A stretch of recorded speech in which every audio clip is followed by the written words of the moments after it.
In the year 2000, 7 individuals suffering from major depression were part of a crossover study, which suggested that ketamine was superior to placebo in terms of controlling depressive symptoms. Research in the area has grown rapidly, with data suggesting that even one-time doses of the dissociative anesthetic may have significant benefit in individuals with mood disorders. While most studies have been small, the sheer potency of the effect bears discussion and consideration as to whether there is a place for ketamine in clinical practice. To discuss the use of ketamine in mood disorders, I'm joined today by Dr. Gerard Sanacora. Dr. Sanacora is a professor of psychiatry at the Yale School of Medicine and the director of the Yale Depression Research Program. He's an internationally recognized expert on the use of ketamine in psychiatry, both on a psychiatric and neurobiological level. Dr. Sanacora, thanks for joining me on Doc to Doc. Thank you, Dr. Wilson. Glad to be here. I find this to be just an incredible area of medical research because you have what is essentially a very old drug, a drug with some abuse potential, obviously, that people weren't really considering in a psychiatric role at all. So how did ketamine get its start in this area? Yeah, it's a very interesting, as you said, several different factors coming together to make this a very interesting story. The use of ketamine actually goes back quite a ways for psychiatric purposes. There were some early studies going back into the 70s at least, looking at augmenting psychotherapy with ketamine, but that research really didn't carry on far and sort of the trail ended. It really picked up again in the late 1990s when there was increasing evidence suggesting that the glutamatergic neurotransmitter system could play a prominent role in the pathophysiology of mood disorders and depression. So that got people interested in looking at glutamatergic drugs and how that may influence or potentially have some clinical benefit in depression.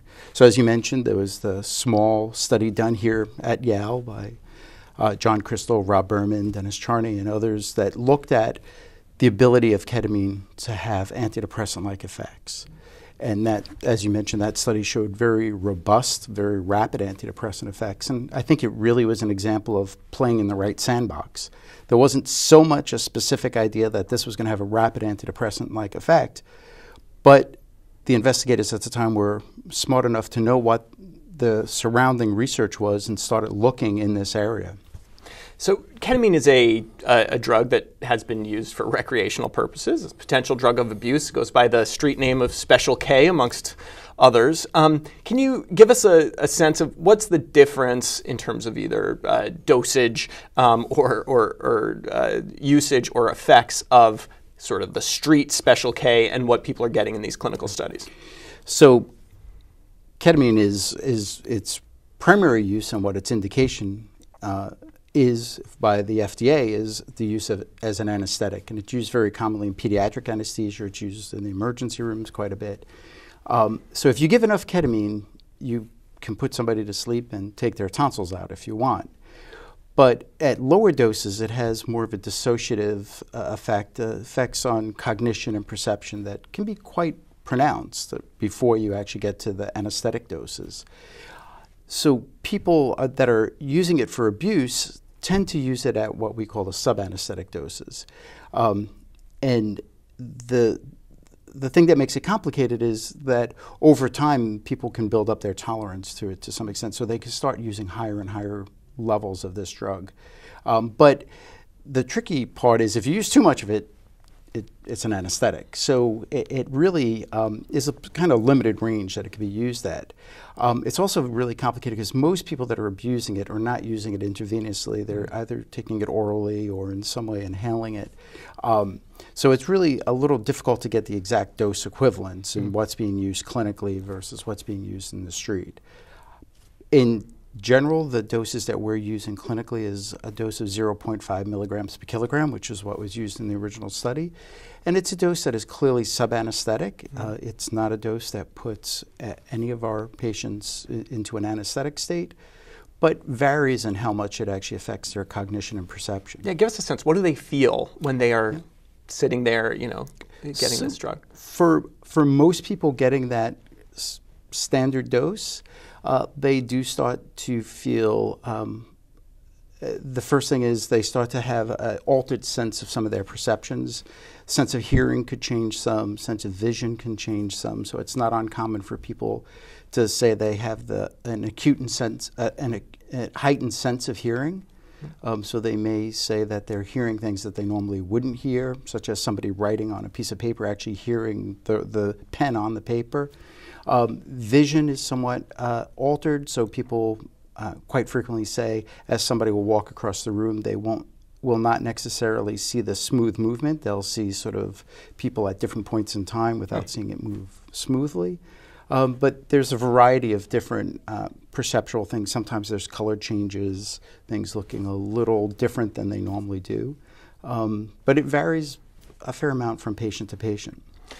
I want to try to tie the observed treatment effect, so the benefit in depressive symptoms, to mechanism of action a little bit here. And you talked about the glutamatergic system. I wonder also if we can even take a step back and look at this from maybe a more psychiatric point of view, and the dissociative symptoms or the dissociative effect that the drug has. Do you think that this is just sheer neurotransmitter chemistry going on here, or is there something about taking a depressed individual and sort of removing them from their own body for a time that has some therapeutic effect? So I think the answer is both. I think that there's very clear evidence of a true drug-specific neurobiological effect, probably having effects more immediately on the glutamatergic system, but downstream effects modulating neuroplasticity and actually some brain cytoarchitecture, actual changes in the way the neurons are communicating with each other. But I think with any of our treatments in psychiatry, but in any branch of medicine, there is a large non-specific effect that you get from any type of treatment. And this is a pretty robust treatment, a lot of interaction with the providers, the doctors, the nurses, a drug that has a pretty big effect, so it's hard to confuse it with a placebo. You know you took something. Right. So I think there's probably a combination of both, and there is a lot of hope that comes with this and a lot of other non-specific effects, and I think this may be an ideal situation where there's a synergy, Sure. where if you're actually having changes in brain structure and you're infusing some of these other non-specific effects, it could be partially why we're getting such robust benefits. And I should point out, in terms of the placebo effect, hard to mask that you're getting ketamine, but there's been at least one study I saw that used midazolam, I think, as a active comparator. So the patient certainly would have felt a bit woozy and still saw this much more profound effect on the ketamine side. There are now several studies using midazolam as an effect, and all of them have shown ketamine to still have an effect. You do see somewhat of an effect with midazolam, but ketamine has always shown a superior effect over that. So what's the acute acute period of time that you're under ketamine's effect? How long would you tell a patient don't drive a car, for example? And then after a single dose, how long do you see effects in terms of depressive symptoms? So again, I'll talk about sort of the standard dosing, because people are using different dosing regimens, but for the standard 0.5 milligrams per kilogram given over 40 minutes intravenously, which is, I think, what most commonly is being used and definitely what has been reported most in the literature. The effects usually last a little bit beyond the time that the infusion is going, so the real acute effects, and not everybody feels it at all. Some people feel very minimal effects, but if they are going to feel something, it will usually come on within the first 5 to 10 minutes of starting the infusion, and will probably last for about a half hour after ending the infusion. So if it goes for 40 minutes, they're going to have these acute effects for somewhere about an hour, and then pretty rapidly diminishes after that time. In terms of driving, right now the strong recommendations, and this is the standard recommendations if you are getting an anesthetic agent, is not to drive until the next morning or 24 hours. I know there are several studies looking at this in terms, doing some virtual driving studies and seeing what that actual time is. So at least a day that, maybe there's something in your system that we would be concerned about, but the antidepressant effects are certainly longer than that, right? How long are we seeing from a single dose? Exactly. So most of the studies that have looked at a single dose suggest that the effects, even going out a week or even 2 weeks, are still there, meaning that from baseline to those later time points, there's still evidence of improvement. Most studies would suggest that the peak of the antidepressant effect is hit within the first 72 hours. So if there is going to be a response, somewhere between within the first 4 hours to 72 hours, people get their greatest benefit. And then it gradually tends to dissipate over time. So this begs the question, if we are to implement this type of treatment in clinical practice, we're not just going to be giving people one dose, right? We're going to be repeating doses. What's the current thinking on a schedule for this? Every couple weeks? So there really isn't great data to suggest. Probably the best data was a study that was done a few years ago that showed that dosing twice a week for a period of 4 weeks was quite effective, and there was no added benefit of dosing 3 times a week. So 2 times a week seemed to be just as good as 3 times a week, at least in initiating treatment. And then following up on that, there's very, very little data that's available in terms of what long-term maintenance is. When we polled a large number of people that are doing this clinically, it seems to be that the average patient is returning about every 3 to 5 weeks, somewhere in there, for a booster session. Now, that being said, it is important to note that there is a subset of patients that just report having the treatment, either it be 8 treatments, 6 treatments, or in some cases only a single treatment, and having a sustained response. But that's really the exception rather than the rule. Now, we have a new study sponsored by Janssen Pharmaceuticals looking at the S enantiomer of ketamine. Just came out recently. Give us the brief results there. So as I mentioned, we really don't have much what I would consider high-quality data, especially over longer-term use. We're now starting to see these studies rolling out. So work by Janssen, sponsored by Janssen, looking at what is effectively, which are phase 3 trials, is looking at the efficacy compared to placebo, and in my mind, more importantly, looking at the duration of effect over time. And we are seeing data going out over a year with repeated dosing. That suggests that the S-ketamine enantiomer can be given safely and maintain efficacy over that time with repeated dosing. Let's talk about the patients that you might consider this for. You have a clinical trial that's recruiting patients right now that's randomizing to ketamine versus electroconvulsive therapy. So these would be people with fairly refractory, severe depression. Is there any sense that people with more mild depression, people that might not get as much benefit from SSRIs as they would have liked, could try this as alternative therapy, or is this just for the people who are the worst of the worst in terms of the symptoms? Well, let's just say that there's clearly need for improved antidepressants at many levels. Yes. One, our current antidepressants, there's a substantial proportion, about a third of people that really don't obtain a great benefit. And even when they do obtain a benefit, it can often take 6 weeks or 2 months before they get a clinically meaningful change. And then there's still a relapse rate that hovers around 50% for people that, despite taking their medicine. So there is great need for new antidepressants. Whether ketamine is that type of medicine, I think it's a little too early to say. I feel very comfortable at this point for people that have failed multiple standard antidepressants that this is something that we could offer under the right circumstances. And at this point, I look at it, and our clinical program looks at it as something very similar to ECT, especially not having that data that we need for long-term efficacy and safety.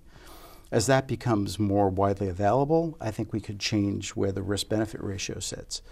Sure. But I think right now we're talking about this as a treatment for the more treatment-resistant patient, especially considering the fact that it looks like you are going to require ongoing treatments for the majority of people. Do you worry about the potential for addiction here? This is a drug that has been abused, obviously. Yeah. So we know it is a drug with some abuse liability. I mean, we've seen it, especially in some parts of Asia. Even in the UK, it's become a fairly popular drug of abuse. I think Toronto, Canada, I think, has a sort of an epicenter. There are a few places that really, where this has become a significant drug of abuse. So I think there's no doubt that there's some risk associated with it. For the most part, where it's being given at most centers, and especially at academic centers, it's being given under the supervision of a clinician, so it's not being given to take home, so it becomes a little bit harder to abuse in that sense. But there are real concerns, one for the individual, although there's been very few reports of individuals getting really hooked on the clinical treatment, but the potential is there, especially if we start opening up who is open to get the treatment. And then there's also the real concern for diversion. So if this is a drug that can now be taken home, there's a real risk that it may end up in other people's hands who it really wasn't intended for. Is that the primary reason why all these studies are using IV ketamine? Obviously, there's an oral formulation. It seems if I were a patient, I'd just rather take a pill. Or is there a biological reason for that? No, there's real issues with bioavailability. Okay. So orally, it's very hard to predict the bioavailability, and it's actually very low. So you'd have to take quite a bit of the drug to obtain the plasma levels that we typically would get. So that is a big part of it, and it's very unreliable. So it's hard to predict what your plasma level is going to be with an oral dose. So that is a big part of it. I think there is a secondary component that we really do want to keep tight control of how this is distributed. Absolutely. What other areas besides depression might we see ketamine see some use, aside from as an anesthetic, obviously? So it is very interesting, and if ketamine is doing what we're seeing in the rodent models, if that's critical, it could have wide potential benefit. So if we are seeing these changes in neuroplasticity and these changes in the way that the neurons are talking to each other and the way the circuits in the brain are actually talking to each other, this could have wide variability. Obviously for things like bipolar disorder, which there's already a few studies suggesting efficacy, possibly post-traumatic stress disorder. But spreading out beyond that, there's some real interest in whether this could be used in some other neurologic disorders where increasing neuroplasticity could be beneficial, things like Parkinson's disease and others. Even some preclinical studies, rodent studies have suggested in illnesses, developmental illnesses such as Rett syndrome, this may have a place. But these are all very early, and much more work needs to be done before we can say it has true clinical utility. I love to see an older drug sort of getting a new lease on life, especially one with a history like ketamine. One of the nice things about these older drugs getting sort of new indications is that they're potentially inexpensive. Ketamine, I assume, must be off patent at this point. How much does it cost to get a ketamine treatment? So the cost is not in the drug when we're talking about standard racemic esketamine. The cost is really in delivery. It is the way it's being delivered at most academic centers, and I think in most centers around, requires quite a bit of medical care and coverage. So really that's where the primary costs are coming from. So a psychiatrist in their office is not going to be able to give ketamine infusions, right? I mean, this is a So this is a real big issue, and where do you draw that risk-benefit line? There clearly is some risk associated with the acute dosing of ketamine. There are changes in heart rate, demand, cardiovascular demand is increased.